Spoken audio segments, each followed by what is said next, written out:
May nag-PM sa akin kung saan ko daw nabili ang aming family set OOTD. To answer the question, sa Shein po namin to nabili for only 1,358. Wow. May 4 na items na. O diba, wala pang 350 each pero may pangmalakasang OOTD na. Sana Bali, first time nga lang namin magkaroon ng family set. Ewan ba, ang hilig ko namang bumili ng OOTD ni Zia pero lagi kong nakakalimutan na bumili ng terno sa aming tatlo. Kaya naman nung nagkaroon ako ng ekstrang pera ay umorder ako agad. Naihabol nga naman sa aming pictorial. May instant gift na rin ako para kay Bebe at kay Dada.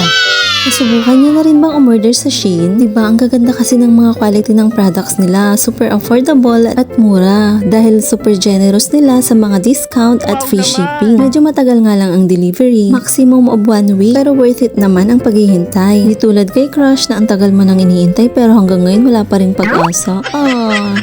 Charis. Buti na lang si Dada na antayin niya ako. Kaya kung balak mong umorder dito, make sure na hindi mo pa siya agad gagamitin. Nakailang order na rin naman ako dito at di pa naman ako nabibigo. Tulad nung kakilala ko, ilang beses nang nabigo at naloko pero hindi pa rin natututo. So yun lang. Thank you for watching. Follow for more.